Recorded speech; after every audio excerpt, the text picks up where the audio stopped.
1.0. We launched that product. We were partnered with one of the largest banks in the Middle East, and we went to market and we went live. And we got a call from a very upset Middle Eastern banker saying, wait a minute, people can see my transactions. I don't want people to see my transactions. So look, blockchain is powerful and a public ledger can be leveraged to make transactions.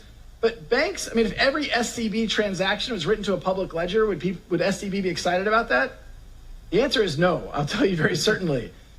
The nature of how we have evolved our technology, yes, some of it, XRP is a public open ledger. A different part of Ripple's technology that connects banks to the liquidity solutions, these are private, think about it almost as a private temporary blockchain between two banks. It's cryptographically signing the transaction, holding it in escrow and releasing it at the same time so a transaction doesn't complete. But the point I would make is, those who espouse this idea of, look, all transactions should be open. I look at that and I think, that is not the real world.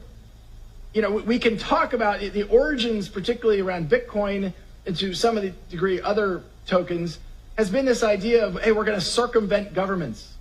We don't want the government involved. We're going to circumvent banks. Look, Ripple, we come at it from exactly the opposite point of view. Governments aren't going away. By extension, banks are definitely not going away. We can enable banks to enable an internet of value. If you want to enable an internet of value, you have to connect the repositories of value. The repositories of value are the banks. We want to work with the banks, with financial institutions, with payment providers, with Linlin Pay or PayPal or fill in blank, to dramatically accelerate the nature of how payments occur today and reducing that friction.